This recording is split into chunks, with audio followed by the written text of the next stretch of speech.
현재 시각 8시 26분 향해 갑니다. 지금 보시고 계신 머니쇼는 SBS BJ과 유튜브에서 실시간 시청이 가능합니다. 또 다양한 주식 정보 원하시는 분들은 카카오톡 채널에서 머니를 검색하셔서 친구 추가하시면 됩니다. 시장 분위기가 정말 많이 좋아진 것 같아요. 네. 뉴욕 증시는 지금 이제 블랙 프라이데이, 이제 휴장 그리고 조기 폐장 이 상황에서 S&P 500 전망치도 높아지고 있는 상황이고 뭐 네, 기술주, 그러네요. 소매 관련주 다 좋네요. 예. 예. 그래요. 지금 아까 제가 오프닝에서 잠시 무슨 생각을 했는지 엉뚱한 소리를 했는데 정정해야 될 것 같습니다. 어떤 전반적으로 분위기 다 좋았다는 말씀을 드리려고 하다가 어떻게 다우존스 30개가 다 올랐다고 헛소리를 해버렸는데 아닙니다. 저 다우존스 30개 중에 확인해 보니까 9종목은 어제도 하락이었습니다. 그는 이제 전반적으로 업종 모든 업종이 다 올랐다 그 말씀입니다. 잠시 제가 그냥 회로가 뻑이 났나 봐요. 아, 그래도 그렇게 빠른 정정 좋죠. 예. 야, 어제 저는 우리 100포인트 이상 코스피가 오르라고는 생각 못 했는데. 네. 흐름이 굉장히 좋았어요. 그래요. 예. 다만 아쉬운 거는 뭐 이렇게 저렇게 뭐 환율 관련한 대책을 많이 내놓는다고 하는데 환율이 잘 안 눌리네요. 그러게요. 예. 지금도 현재 뭐 1470원 근방에서 이렇게 또 시세가 형성되는 것 같습니다. 네네. 자, 오늘 함께 네. 해주실 분 모셔보도록 하겠습니다. 오늘 한국투자증권 리서치본부 김대준 투자전략팀장 함께합니다. 어서 오세요. 어서 네, 오세요. 안녕하세요. 팀장님. 예.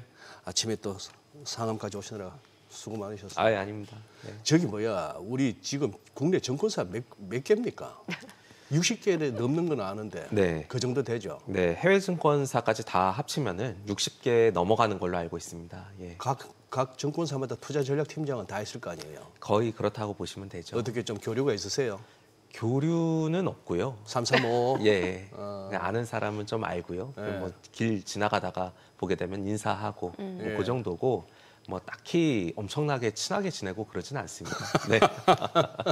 근데 뭐 그래도 같은 고민을 하고 지내는 사람들끼리 사석에서 만나면은 요즘 시장 관련해서 혹시 뭐 서로 얘기 안 합니까? 얘기를 하죠. 지금 어떻게 될 것 같냐. 근데 대부분의 이제 시장의 전망은 네. 뭐 저도 그렇게 생각을 하지만 한국이 어쨌든 코스피 기준으로 예. 조금 더 레벨을 높여간다라는 거에 대해서는 이제 이견이 없는 것 같아요. 이제 지금보다 높아져서 4,000포인트를 넘어서 계속해서 위를 간다. 그런데 이 올라가는 속도에 대한 차이는 좀 있는 것 같습니다. 네. 그런 것들이 이제 각 증권사마다 내년도 코스피 목표치를 통해서 나오는 것 같아요. 네. 근데 뭐 저 같은 경우에는 올라는 가되 굉장히 조금 점진적으로 간다라고 보는 관점이고 또 다른 쪽에서는 엄청나게 빠르게 올라간다. 뭐 이렇게 보는 다양한 의견들이 있죠. 점진적으로 좀 올라갈 거다라고 보시는 거예요. 네, 그렇죠. 예. 왜냐하면 이게 올라가기 위해서는 정말로 우리가 2020년도 말 또는 2021년도 초 그때처럼 유동성이 엄청나게 확장이 돼가지고 네. 수급적인 측면에서 시장을 확 밀어 올려야 됩니다. 근데 지금은 안타깝게도 지금 환에 대한 부담이 좀 생겼어요. 예. 그래서 우리가 그동안에 9월, 10월 시장 막 땡겨 올릴 때하고 좀 다르게 네. 올라갈 때마다 외국인이 시장을 누르는 그런 형태가 나오게 되거든요. 그러면 뭐 AI를 바탕으로 해서 각종 뭐 여러 가지 기업들의 실적 개선 있더라도 이 수급이 불안정한 부분이 분명히 있을 수 있기 때문에 속도가 조금 느릴 수 있다라는 생각을 갖고 있습니다. 근데 방향은 어쨌든 위로 간다 이렇게 보는 것이죠. 뭐 2020년, 21년 장을 지금 뭐 예를 들어 언급하셨지만 그렇게 가는 장은 사실 또 불안하잖아요. 조정도 급격하고 또 폭도 깊고 맞습니다. 그렇기 때문에 일반 개인 투자자들이 대응하기가 만만치 않고 그냥 김 팀장님 전망하듯이 차근차근 다지면서 가는 게 제일 좋은데. 그렇죠. 이게 어느 정도 숨을 고르는 그런 기간이 필요하거든요. 네. 네. 근데 이번에 투자자들이 굉장히 힘들어하셨던 게 9월, 10월이 그 2020년도와 같은 그런 상승세였어요. 약간 좀 그러니까요. 가파르게 올라갔었죠. 엄청 예. 가파르죠. 하다 보니까 막 예. 네. 그러니까 뭐 8월 말, 9월 초에 코스피 막 3,200, 300 이럴 때 예. 뭐 조금씩 올라가나 보다 했는데 하루에 100포인트씩 막 딱딱딱딱 올라가니까 4,200까지 그냥 순식간에 올라갔거든요. 예. 그리고 그 당시에 사실 그렇게 올라갈 걸 예측하신 분들이 거의 없었단 말이죠. 네, 거의 예. 없었죠. 예. 제가 알기로는 한 저를 비롯해서 한 명도 없었습니다. 예. 근데 이게 시장이 참 신기한 게 다 똑같은 생각을 하게 되면 반대로 움직이는 경향이 있어요. 네. 예, 그래서 어쨌든 그렇게 빠르게 올라갔는데 힘들었던 부분은 이런 겁니다. 이게 계속될 것 같다. 관성이 있는 거에 조금 익숙해진 거예요. 예. 근데 그게 아니라 흔들려 버렸죠. 네. 11월이 되면서. 네. 그러니까 뭐 삼성전자라든지 대규모 이제 규모가 큰 기업들이 등락이 너무 심하다 보니까 사람들이 너무 지쳐버린 겁니다. 예. 그래서 이게 어떻게 풀릴 것인지 조금 지켜보고 있는 상황이고요. 근데 올라는 가는데 변동이 너무 커서 견디기가 힘들다. 이렇게 보시면 좋을 것 같습니다. 네. 자, 그리고 미 연준의 금리 인하에 대해서도 지금 시장 분위기가 빠르게 변하고 있는 게 차기 연준 의장으로 그 캐비넷이 거론이 되니까 이제 12월에 금리가 인하될 거다. 그리고 간밤에 나온 지표만 놓고 봤을 때도 미국의 경기가 뭐 K자다. 뭐 이런 얘기 많이 나오잖아요. 네. 예. 일단 결론부터 말씀드리면 저도 금리를 인하할 수 있다라고 봐요. 네. 그러니까 지난번에 이제 연준 위원들이 각자 자기 이야기를 하는 거죠. 네. 그러면서 한다 안 한다 이러면서 시장에 굉장히 혼란을 줬고 예. 그 상황에서 금리 인하 확률이 30%대까지 내려갔습니다. 맞아요. 근데 이 수치가 최근에는 80%까지 올라갔어요. 방금 이제 아나운서님께서 말씀해 주신 것처럼 캐비넷 네. 이야기가 나오게 되면서 이 사람은 트럼프 쪽에 친화적인 인물이고 금리 인하를 통해 가지고 시장을 살린다라는 관점이 있기 때문에 네, 이 금리 인하에 대한 확률이 높아졌죠. 근데 그 전부터 해서 그런 징후가 이번 주에는 많이 나타났습니다. 네. 왜냐하면 이 FOMC 연방 공개시장위원회라는 곳이 있어요. 여기에서 기준금리를 네, 결정을 네. 합니다. 근데 미국은 연방준비제도 이사회에 7명의 이사가 있고요. 예. 그 12명의 지역연은 총재가 있는데 거기에서 실질적인 금융활동의 총책임자는 뉴욕 연방준비은행이에요. 네. 근데 이 뉴욕 연방준비은행에는 존 윌리엄스 연은 총재라는 사람이 그렇죠. 있고요. 이 사람은 FOMC라는 그 회의에서는 2인자로서 역할을 합니다. 파월의 다음이에요. 네. 근데 파월 의장 얘기를 안 하고 있는 상황에서 그 케빈 해시 전에 이 존 윌리엄스 뉴욕 연은 총재가 금리 인하에 대한 이 가능성을 시사하니까 시장이 확 바뀐 거죠. 그러면서 이번 주에 미국 증시가 굉장히 좋은 흐름을 보였고 네. 또 우리 증시도 거기에 연동을 돼가지고 같이 올라가는 형태가 있었다. 그래서 지금의 상황들, 뭐 오늘 어제 나왔던 경제 지표를 보게 되면요, 네.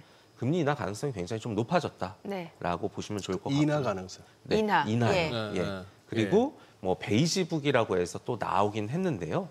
이게 미국의 그 12개 지역 연방준비은행에서 각각 관찰하고 있는 네. 그 지역에서의 상황이 어떤지를 보는 보고서입니다. 네. 그러니까 이제 FOMC 2주 전에 나온 거예요.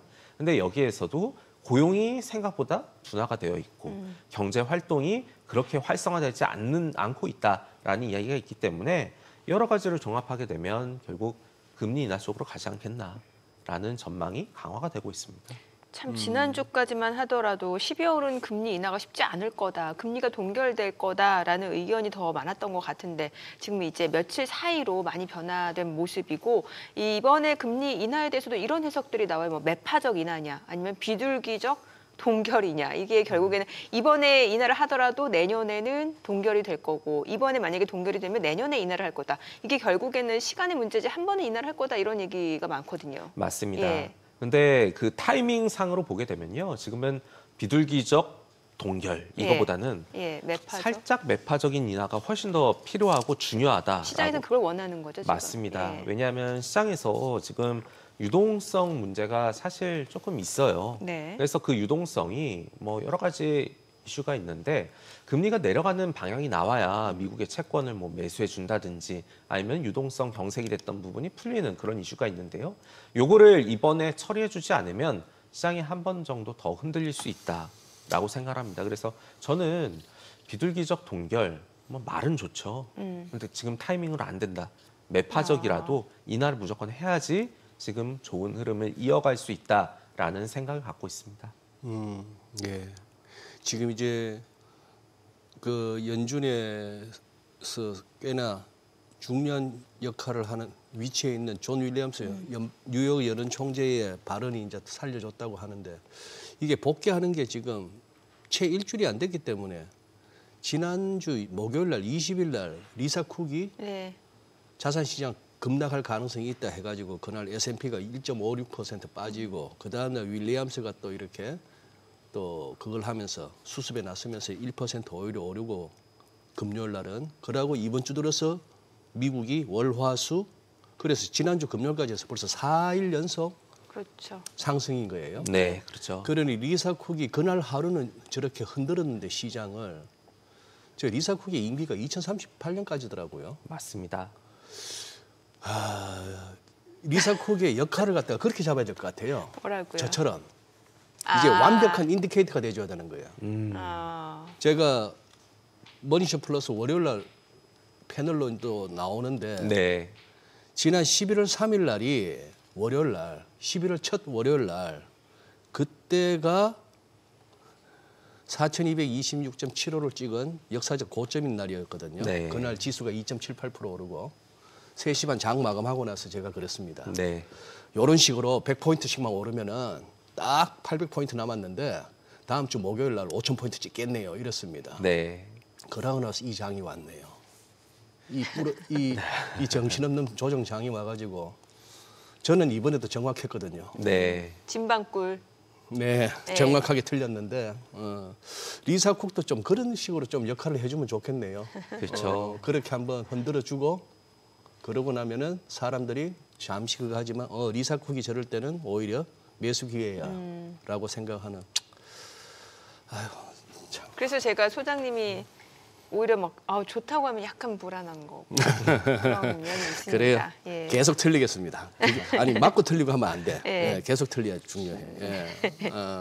아니 근데 이제는 그 얘기는 별로 뭐 그때마다 시장의 이슈가 그거 합니다만 국가 부채 뭐 재정 부담 이런 얘기들은 또 이제 슬 안 해요. 네. AI 법을 이런 것만 따지샀더니 맞습니다. 네. 그 이야기는 좀 많이 줄었어요. 줄었죠. 네, 이게 올해 6월, 그러니까 상반기에서 하반기로 넘어가는 그 과정에 미국의 부채 한도와 관련해서 이슈가 컸습니다. 네. 미국도 재정 지출을 해야 되는데 그렇죠. 돈이 없어가지고 국채를 못 찍었던 거예요. 네. 근데 이 부분을 이제 미국 의회에서 합의를 했고 그 과정에서 이제 부채를 많이 찍을 수 있게 됐다. 지금 41.1조 달러까지 부채 총량을 늘리게 해놨어요.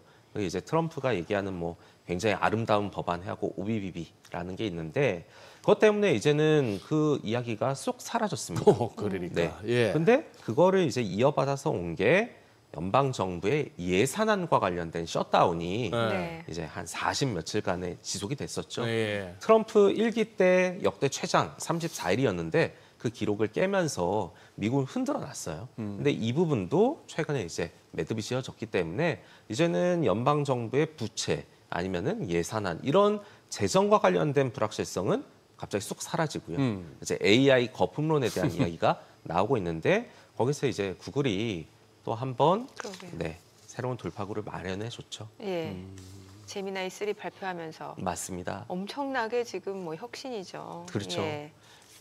그래서 지금 AI 거품론 해갖고 엔비디아만 사람들이 바라봤는데 예. 제미나이 3가 오픈 AI의 GPT보다 좋다.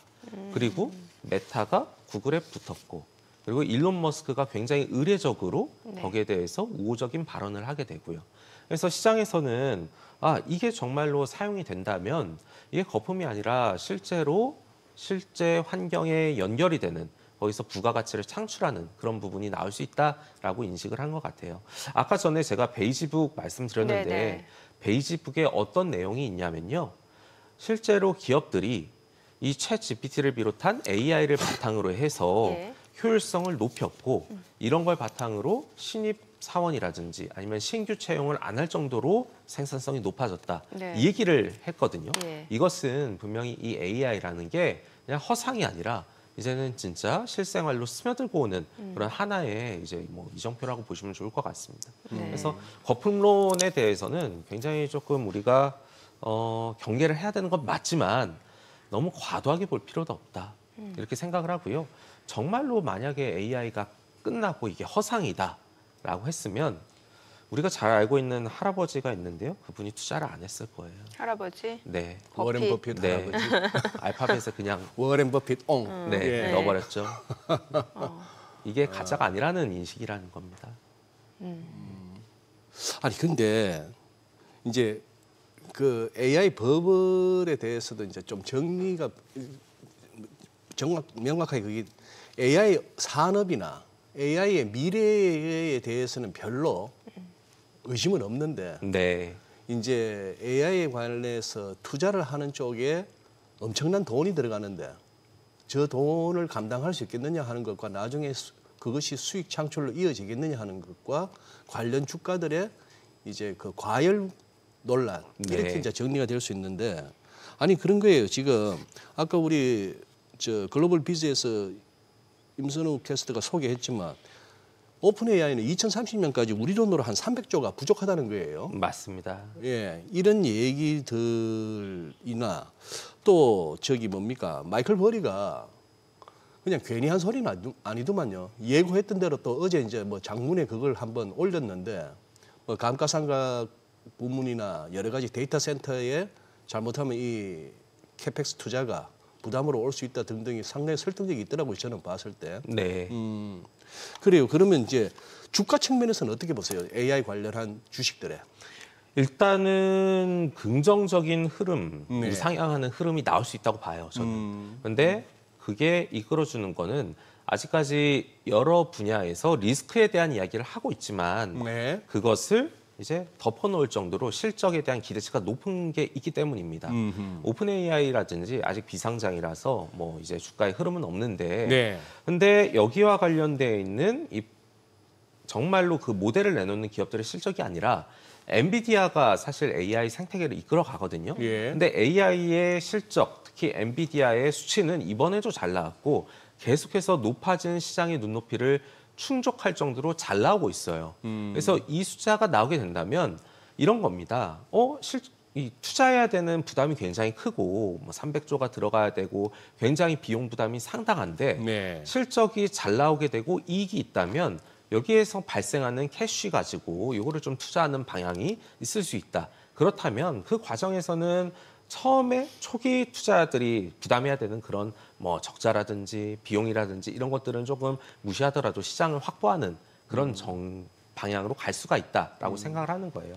근데 그런 기조가 이어진다고 하더라도 이제 걱정이 되는 부분은 자, 엔비디아가 실적이 미스가 나왔을 때는 어떡할 거냐. 이런 거거든요. 네. 지금까지 항상 서프라이즈였어요. 예. 예상보다 좋았습니다. 그러니까 시장이 성장하네, 좋을 것 같네 이러면서 투자를 하는 거죠. 근데 미스가 나게 되면 저희 수요가 꺾였구나, 팔아야지 이렇게 하면서 투매가 나오고 흔들리는 형태가 나오게 될 겁니다. 근데 이번에는 11월 실적 발표를 잘 끝내고 넘겼기 때문에 또 내년 2월이나 아니면 5월이나 이렇게 그들의 회계연도에 맞춰가지고 실적을 지켜봐야 됩니다. 근데 지금은 뭐 3개월 동안 또 시간을 번 거죠. 네. 좀 전에 저 이제 화면에 나왔습니다만 9월 소매 판매 미국 이게 이제 7,033억 달러 이게 보니까 소매 판매 증가율 자체는 이제 4개월 만에 최저라고 하는데 이러면 사실 미국 같은 경우는 GDP의 3분의 2가 소비다 보니까 이 소비 자체가 줄어들면 미국의 경기도나 우려가 커지고 있는 상황인데 확실히 예전에는 보면 블랙 프라이데이 앞두고 그 자료 화면들을 보면 그 베스트바이 앞에 사람들이 쫙 줄 서가지고 예. 막 이렇게 모니터라든지 뭐 컴퓨터라든지 우시아우시하는, 그런 게 예. 있었는데 요즘에는 확실히 그런 모습이 잘 안 보이거든요. 맞습니다. 예. 미국 사람들이 돈이 없어요. 예, 많이 없습니다. 왜냐하면 이런 거죠. 연방 정부가 셧다운을 한 달 예. 넘게 했어요. 예. 그럼 그 사람들이 갖고 있던 돈들이 많이 소진이 됐을 겁니다. 일자리에 가서 이제 일을 못 해갖고 이 돈을 받지 못하는 상황에서 소비를 한다? 이게 안 맞는 거죠. 그러니까 올해가 굉장히 조금 다른 해와 다르게 유별난 케이스였다라고 보시면 됩니다. 뭐 셧다운이 한 일주일 정도 됐으면은 그런 게 없었을 거예요. 근데 거의 40일 넘게 진행이 됐기 때문에 뭐 민간 기업에서 사는 부분도 있지만 뭐 우리나라처럼 공무원들, 정부기관과 관련된 인사들 거기에서 활동이 없으면 여러 가지 이제 하청업체들 전부 다 멈춘 거였거든요. 그러다 보니까 실제 소비 활동이 약화가 될 수밖에 없었고 수치가 안 좋았다라고 보는 겁니다. 근데 그거는 어찌 보면 또 과거의 일이에요. 그래서 뭐 이번에 뭐 목요일부터 시작되는데 뭐 블랙 프라이데이, 추수감사절, 사이버 먼데이 뭐 잘 나올 수도 있고 안 나올 수도 있습니다. 네. 근데 금주에 예. 주식시장은 또 올랐단 말이죠. 4일 동안 올라갔기 때문에 나름 또 심리적으로 부의 효과가 발생했을 수도 있어요. 자산 가격이 네. 상승해서. 네. 내가 월급을 못 받아갖고 조금 생활이 힘들었지만 내 투자하고 있는 자산이 올랐다. 그럼 이거 가지고 좀 할인 많이 하니까 50%씩 하니까 좀 써보자. 이런 형태가 나올 수 있고 그리고 관세에 대한 비용 상승 우려도 트럼프 대통령이 굉장히 그거 우려했기 때문에 조금 유예하는 방향을 지난 에이펙에서 이제 한 거죠. 중국이랑 미국이랑 관세에 대한 전쟁을 1년 동안 멈춰보자. 이 얘기를 한 게 아마도 좀 긍정적인 영향을 미치지 않을까라고 생각을 합니다. 그래서 9월 달 지표는 미국이 사실상 멈춰 있었던 달이에요. 그래서 이 지표가 잘 나오는 게 오히려 이상한 수치고 안 나올 수밖에 없었는데 이번 블랙 프라이데이는 조금 더 나아지는 흐름이 나오지 않을까라는 생각을 전 좀 하고 있습니다. 예.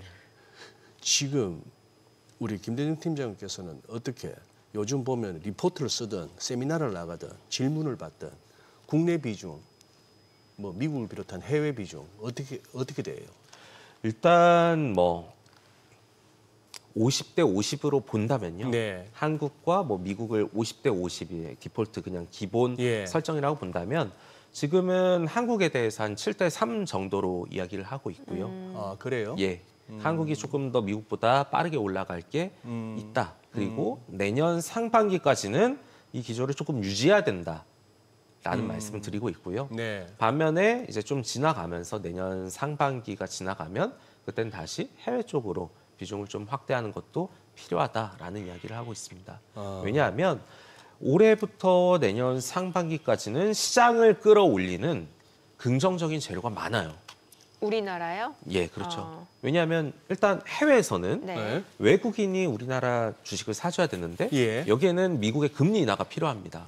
네, 금리 인하를 해줘야 달러 가치가 좀 약해져요. 원달러 환율이 반대 모습이 나오게 될 예. 겁니다. 그런데 금리 인하는 뭐 사람마다 의견이 다를 수도 있지만 저는 올해 한 번, 내년 상반기에 한 번 이렇게 2번 내린다고 생각을 해요. 네. 이것 자체만으로도 성장주를 끌어올리고 해외 수급을 우리나라로 가지고 올 수 있는 요인이 될 겁니다. 그리고요, 한국 내부적으로는 재정 지출을 되게 많이 하는 해가 될 거예요. 경제를 살리기 위해서 재정 확대를 엄청나게 진행을 할 거고 그 과정에서 성장하는 산업에 돈을 많이 쓸 겁니다. 아직 우리나라의 내년도 경제정책 방향, 이거 연말에 나오는데 아직 안 나왔어요. 예. 근데 2026년 예산안을 보게 되면요. 내년도 예산이 올해보다 8%가 늘어나고요. 예. R&D 투자, 중소기업 투자 이런 것들을 대폭 늘립니다. 이쪽에 대한 여러 가지 각종 지원과 투자를 하게 되면 실제 기업한테 혜택을 주는 부분이기 때문에 그것들은 기업의 성장을 가져올 수 있고요. 그걸 바탕으로 기업의 집합체라고 볼 수 있는 주식시장도 좀 올라갈 수 있다라고 생각을 하는 거죠. 그래서 그 부분에서 이제 서로 이제 좀 모순되거나 부딪히는 게 재정 지출을 갖다가 적극적으로 한다, 재정 확대를 한다, 뭐 재정 적자가 좀 커지더라도 그래서 경기를 부양한다는데 그렇게 됐을 때 원화 가치는 떨어질 수밖에 없거든요. 그렇게 되면 원화 강세, 환율 하락 갖다가 기대하기가 또 힘들잖아요. 맞습니다. 예. 그게 서로 상충이 되는데 그러니까. 근데 그 측면에서 가장 중요한 핵심 요인은 무엇이냐? 그건 사실 달러거든요. 달러의 방향과 이 가치 수준이 어느 정도가 되는 것이냐. 근데 한국과 미국의 금리 차이가 굉장히 벌어져 있는 상황. 기준금리 네. 1.5%인데요. 벌어져 있는데 이게 좁혀지는 방향은 분명히 한국의 원화가 약세가 되는 것을 막는 요인이 됩니다. 그리고 재정 지출에 대한 부분은 국채를 많이 찍을 거냐 아니면 갖고 있는 거를 세출 조정을 잘 해가지고 할 거냐라는 건데 국채를 많이 찍는 거는 아마도 이제 마지막 그런 수단이 될 거예요. 기존에 있는 것들을 바탕으로 해서 좀 돈을 쓰고 그 다음에는 국채 찍어가지고 보존을 할 건데 일단은 금리가 내려가는 부분이 먼저 나오게 되고 재정 확대가 그 뒤에 붙기 때문에 상반기 초반에는 그 효과로 조금 더 올라가는 게 나올 수 있다라는 뷰를 갖고 있는 거죠. 근데 만약에 정말로 소장님 말씀 주신 것처럼 재정 확대 많이 해가지고 이제 부채가 높아지고 환율이 다시 올라간다 이런 그림이 나올 수 있습니다. 분명히 나올 수 있어요. 네. IMF 보고서는 굉장히 경고성으로 나왔어요. 맞아요. 네. 근데 그게 내년 상반기에 바로 나올 거냐 어허. 아니면은 하반기로 될 거냐 내후년이 될 거냐 그런 타이밍의 차이가 좀 있는 겁니다. 네. 예. 자, 지금 시각 8시 51분 향해 갑니다. 오늘 양시장 호가 상황 체크해 보겠습니다. 먼저 코스피 예상 7일 지수부터 확인해 볼게요. 오늘 0.6% 상승 예상되고요. 지금 3,985, 코스닥도 0.3%, 0.4% 상승 예상됩니다. 880선 출발 예상되고 있고요. 시가총액 상위 종목 예상가 보겠습니다. 삼성전자 오늘 0.4% 상승 예상됩니다. 지금 호가에서는 103,300원. SK하이닉스 간밤 엔비디아 주가가 또 상승하면서 오늘은 2% 반등 좀 시도할 걸로 보여집니다. 지금 호가에서 53만 5천 원으로 집계가 됩니다. 어제도 사실 오전에 좀 빠졌다가 오후 들어서 매수세 유입되면서 SK하이닉스 상승으로 마무리가 됐는데 오늘 추가적으로도 상승세가 이어질 걸로 보여지고요. LG 에너지솔루션도 상승 출발 예상되고 있습니다. 삼성 바이오로직스도 오늘 1.7% 상승 예상되고요. 지금 호가는 167만 9천 원, 삼성전자 우선주도 상승 예상되고요. 현대차 강보합권 예상되고 있습니다. 호가 26만 2천 원, 두산 에너빌리티가 2.7% 상승 예상됩니다. 예상가 79,800원이고요. 현대중공업이 2% 가까운 상승 예상됩니다. KB금융도 오름세 예상되네요. 예상가 12만 5,600원, 하나 에어로스페이스 호가는 89만 7천 원으로 집계가 됩니다. 코스닥 시가총액 상위 종목 예상가 보겠습니다. 알테오젠 지금 호가가 좀 하락이 예상되고 있는 모습인데 이거는 이제 개장하고 조금 더 봐야 될 것 같습니다. 자, 그리고 에코프로 BM 에코프로 상승 출발 예상되고 있네요. 지금 호가 15만 1,000원, 83,800원. ABL바이오 보합 예상되고요. 펩트로는 하락 출발 예상되고 있습니다. 리가켄바이오도 내림세가 예상되네요. 지금 호가는 18만 4,500원. 네임브로보틱스 0.4% 상승 예상되고요. 예상가 37만 5,000원. HLB, 코롱티슈진 각각 1%대 상승 예상됩니다. 리노공업은 보합권 예상되고 있습니다. 자, 이제 개장까지 한 7분가량 남았는데 자, 오늘 장에서는 지금 보니까 하나 에어로스페이스, SK하이닉스가 굉장히 좋아 보이네요. 네, 그러네요. 네, 또 이제 뭐 누리호 얘기도 어느 정도 좀 그러게요. 투자 심리를 때가 살리는 것 같기도 하고. 네.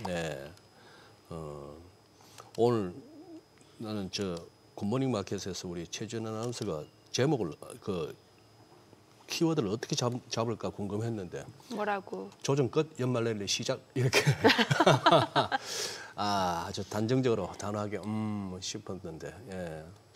그래 뭐 분위기는 봐서는 조정 끝이라고 해도 될 만한 어떤 S&P 500에서는 기술적으로 그렇게 읽히는데 나스닥이나 필라델피아 반도체 지수는 아직까지 조금 넘어야 될 게 있는 것 같고 우리도 지금 뭐 4,000에서 4,020에 또 위에 기술적 저항을 갖다가 돌파해줘야 되는 그런 상황이 남긴 남았습니다만 이게 그 추세라는 게 한 방에 안 무너지듯이 이번에 보면은 굉장히 아슬아슬한 뭐 네. 미국은 헤드앤숄더 네크라인이 무너지느냐 백일선이 무너지느냐 하는 데서 반등을 이끌어냈고 네. 우리도 조금 이제 그렇게 해서 같이 살아났는데 추세가 한 방에 안 무너지듯이 이 조정도 이렇게 끝났나 싶으면 또 한 번 더 있고 해서 어쨌거나 뭐 변동성은 좀 더 이어질 것 같은데 지금 우리 김대중 팀장님 우리가 4,220 최근에 봤던 고점 네. 해넘기기 전에 그 위에서 그 위로 한 번 더 갈 수 있을까요? 어떻게 느낌상 그거를 정확하게 맞출 수는 없는데 맞출 수는 없죠. 네, 맞출 수는 없는데요. 근데 네. 느낌상 금방까지는 갈 것 같고요. 금방까지는 네, 넘기지 못할 것 같고 아, 예. 근처까지 4,200대까지는 갈 것 같습니다. 예. 예. 4,200까지는 갈 수 있을 것이다. 네. 그러면은 그 하기야 그것까지 넘겨놓으면 내년에도 장사해야 되는데 맞아요.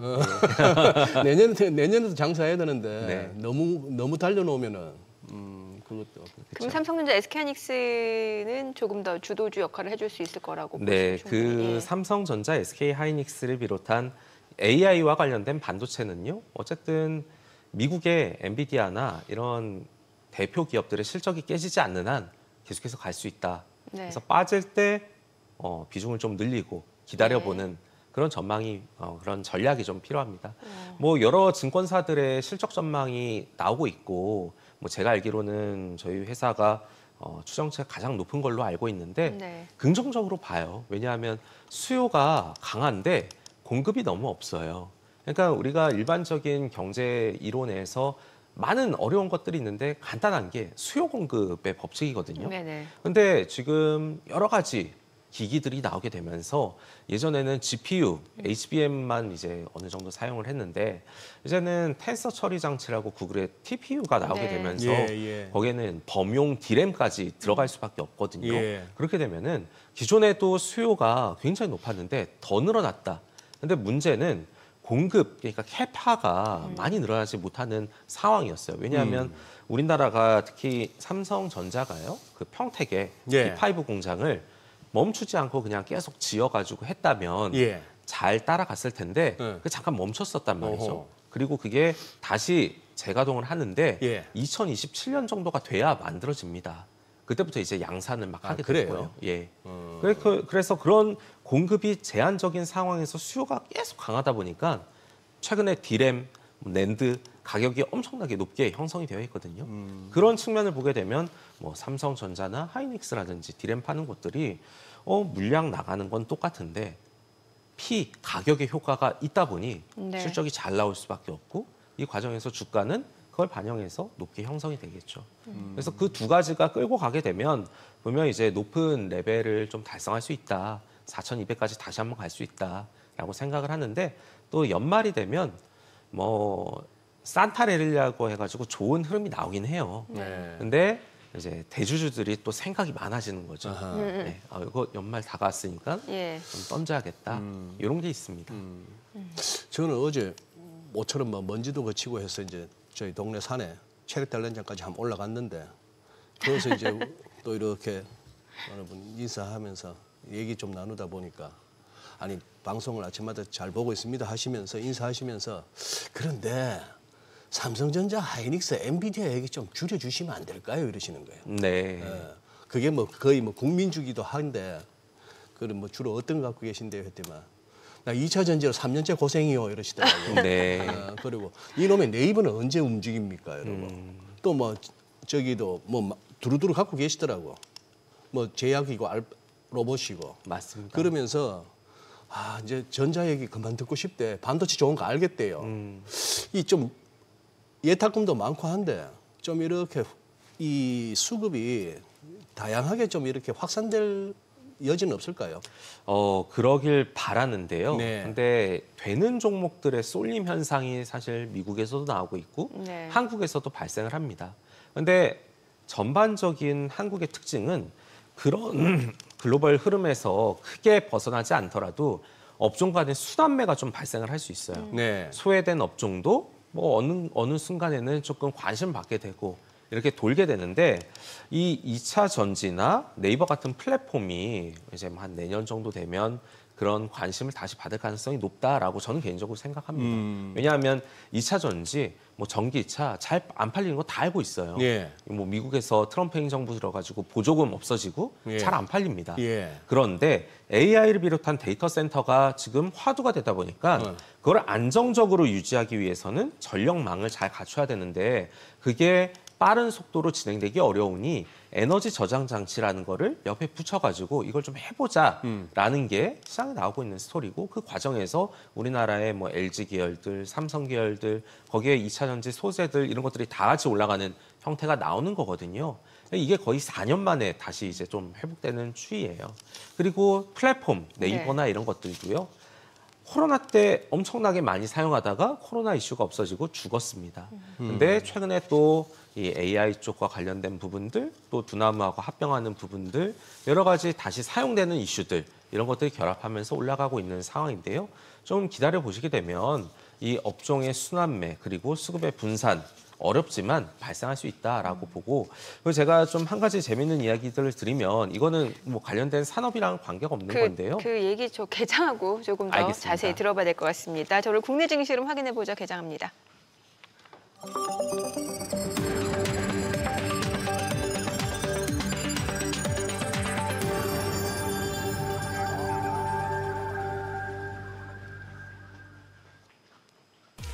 네, 11월 27일 목요일 국내 증시 개장했습니다. 간밤 뉴욕 증시 나흘 연속 상승세, AI 관련주뿐만 아니라 이제 소매 관련주까지 아무래도 금리 인하 기대감이 커지면서 대부분의 업종이 좀 강세를 보인 상황이고요. 이 가운데 어제 국내 증시도 외국인의 순매수에 힘입어서 양시장이 2% 넘게 상승했습니다. 오늘도 추가적인 상승세가 예상이 됐는데요. 양시장 출발 지수 체크해 보도록 하겠습니다. 코스피가 0.7% 올라갑니다. 3,989. 자, 그리고 코스닥도 지금 0.2% 상승세입니다. 879입니다. 지금 양시장 상승 출발 나타내고 있는 모습이고요. 시가총액 상위 종목 시초가 보겠습니다. 삼성전자가 1.5% 올라갑니다. 104,400원이고 SK 하이닉스도 오늘 추가적으로 오름세가 이어집니다. 2% 상승세로 536,000원. 이 가운데 LG 에너지솔루션은 보합권이고 삼성 바이오로직스 상승합니다.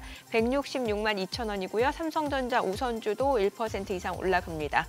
현대차 지금 약보합권이네요. 26만 1,000원이고 두산 에너빌리티 1.4% 상승합니다. 78,800원이고 HD 현대중공업도 0.5% 상승합니다.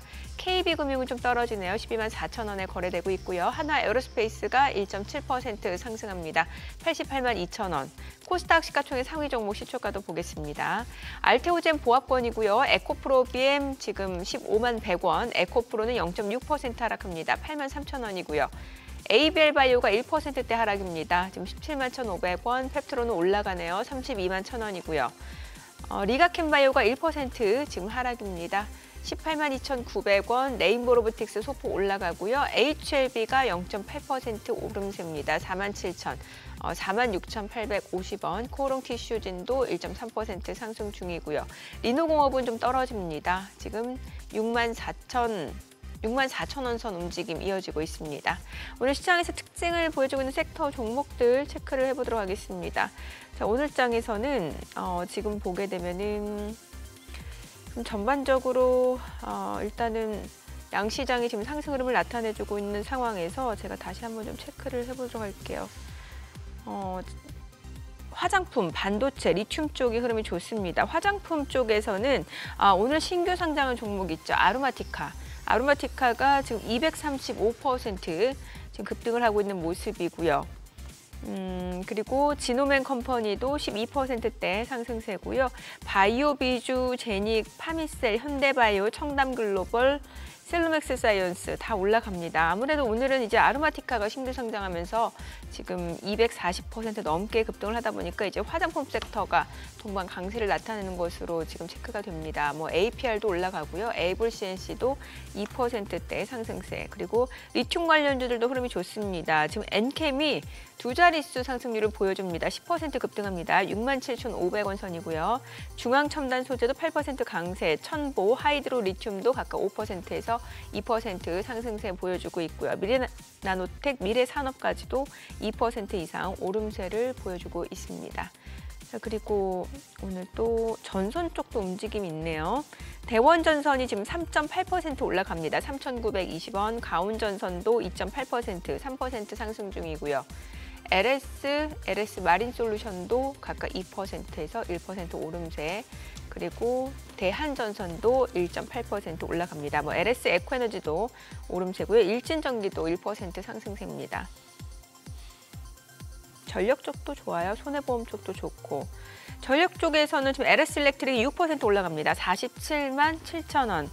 효성중공업 지금 2.7% 상승으로 201만 4천원. 그리고 HD현대 일렉트릭도 2.6% 올라갑니다. 81만 8천원에 거래되고 있는 모습이고요. 수급 상황 체크해 보겠습니다. 오늘 유가증권 시장에서는 개인 투자자가 361억 원 순매수고요. 외국인과 기관은 각각 160억 원, 129억 원 순매도입니다. 코스닥에서도 개인 투자자는 609억 원 매수 우위, 외국인과 기관은 각각 313억 원, 205억 원 순매도를 나타내고 있습니다.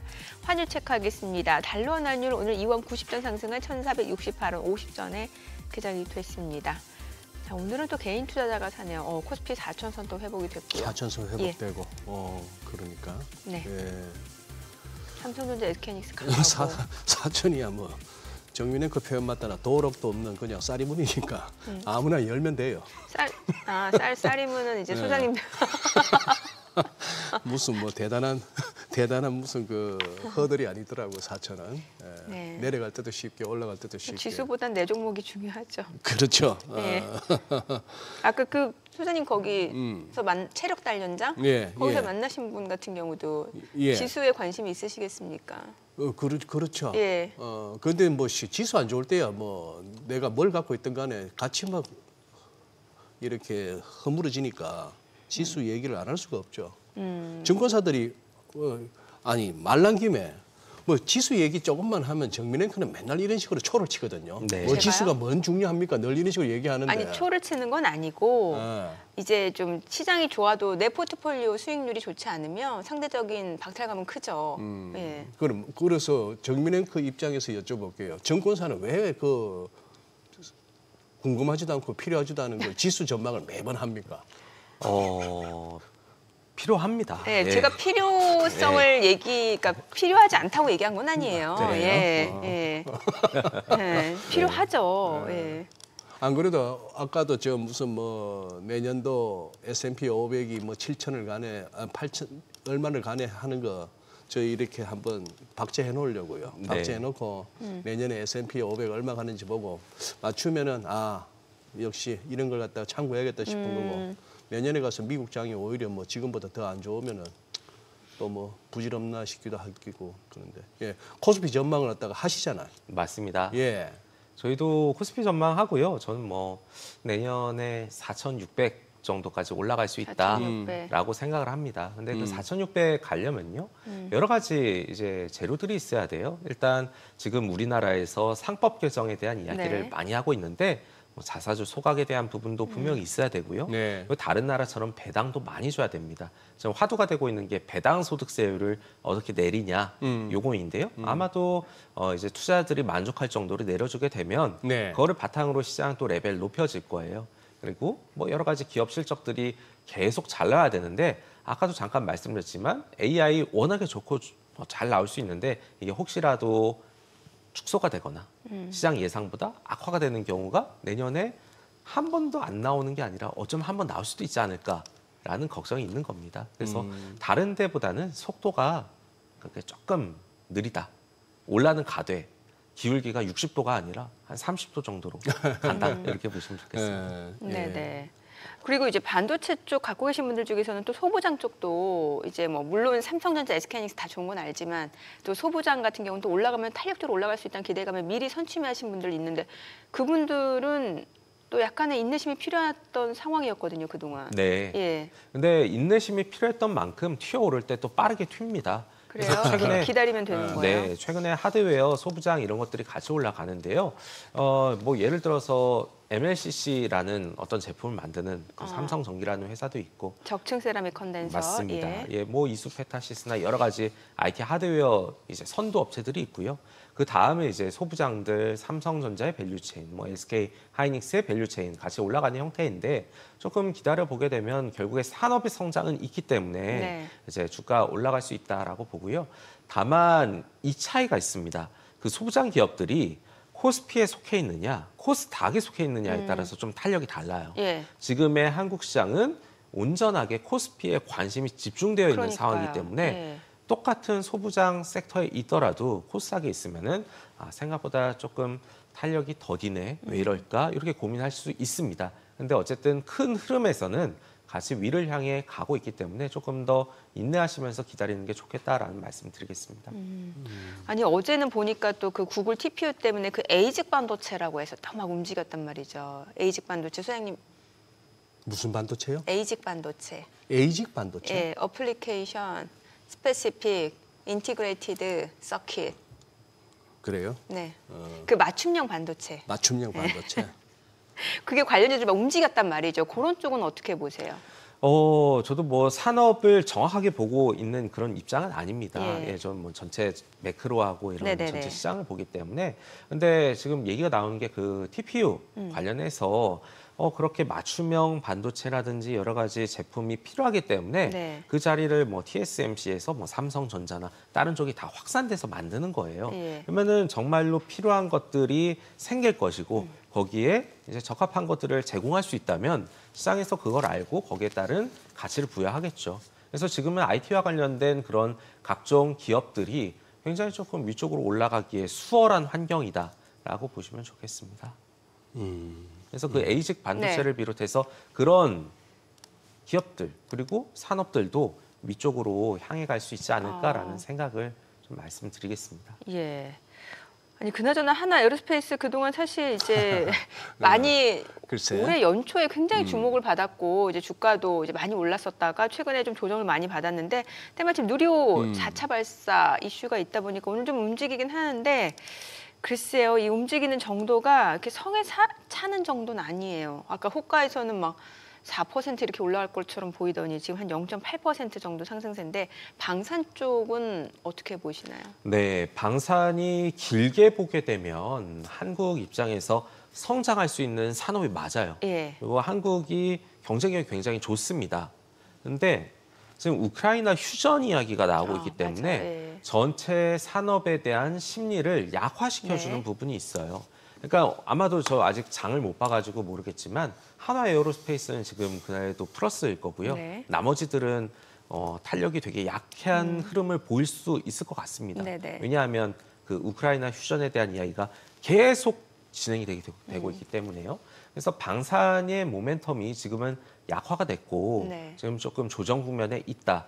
그래서 전체 산업과 큰 흐름이 약하기 때문에 한화 에어로스페이스가 좋더라도 사실 기대치를 충족하지 못하는 그런 모습이 나오고 있다라고 해석할 수 있을 것 같습니다. 야, 근데 참 뭐랄까요? 우리 투자자분들의 대응이 예. 진짜 빠르네요. 세론 뉴스 음, 그냥 개장하자마자 90만 원 위에서 시작하니까 바로 그냥 던져버리시네. 그렇죠. 그래서 지금 뭐 개장 초에 그래 한 3.5% 올랐던 그러게요. 게 지금 거의 뭐 그냥 보합까지 왔다가 다시 또 이제 매수가 붙고 하는 그런 상황인데 아니 그리고 전반적으로 참 최근에 이렇게 하나그룹주들이 다 좋았는데 하나그룹주들이 네. 오션 무슨 뭐 시스템 에어로스페이스 그다음에 하나 쪽에는 또 그것도 파이낸스 금융 쪽도 많잖아요. 생명, 증권 등등이 있는데 최근 주식 흐름을 그대로 보여주네. 지수 흐름하고 같이 가고 있네요. 맞습니다. 그러니 이게 이제 같이 가져야 되는데 지금 여기서 2차 전지 아까 ESS도 그거 하셨지만 리튬 가격 상승 이걸 갖다 또 어느 정도 모멘텀으로 삼더라고요. 그렇죠. 이게 중국 쪽에서의 리튬 가격 네. 흐름을 네. 굉장히 네. 주목하는데 네. 최근에는 이게 위쪽으로 올라가고 있습니다. 가격이 네, 가격이 계속해서 조금씩 올라가고 있어요.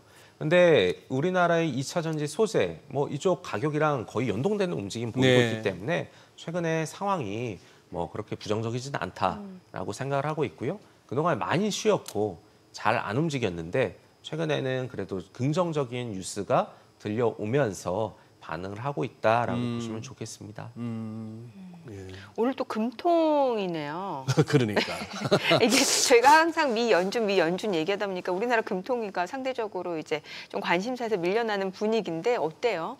10시가 되면 아마 발표가 되겠죠. 예. 근데 금리 인하가 좀 어려울 것 같습니다. 아, 네, 지금 금통위에서 계속해서 이 금리 동결에 대한 논거로 얘기를 하는 게 이제 우리나라의 부동산 가격 네. 그리고 환율에 대한 부분들 이런 것들이 있어서 만약에 이 상황에 금리를 내린다라고 하게 되면요 부동산이 또 한 번 이제 또 폭주하는 그런 모습이 나올 수도 있고요. 네. 그리고 환율도 아까 말씀드렸지만 한국과 미국의 기준금리 차이가 벌어져 있는 상황에서 더 벌어지게 되면 환율이 위쪽으로 또 올라가는 형태가 있을 겁니다.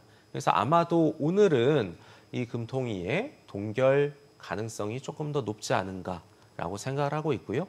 시장의 그런 여러 컨센서스, 전망치가 지금 동결로 맞춰져 있는 환경입니다.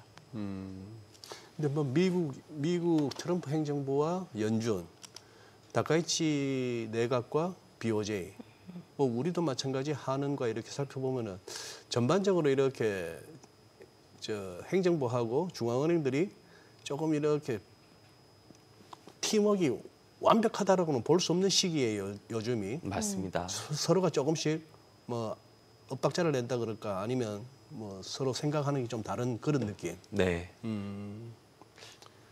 그 어찌 보면은 훨씬 더 선진화되어 있는 시스템이긴 해요. 왜냐하면 정부에 종속되지 않는 예. 독립적인 주체이기 예. 때문에. 근데 위기 상황에서는 또 협력을 하고 진행을 해야 되겠죠. 네. 그러니까. 오늘 내용 네. 잘 들었습니다. 고맙습니다. 고맙습니다. 네, 고맙습니다.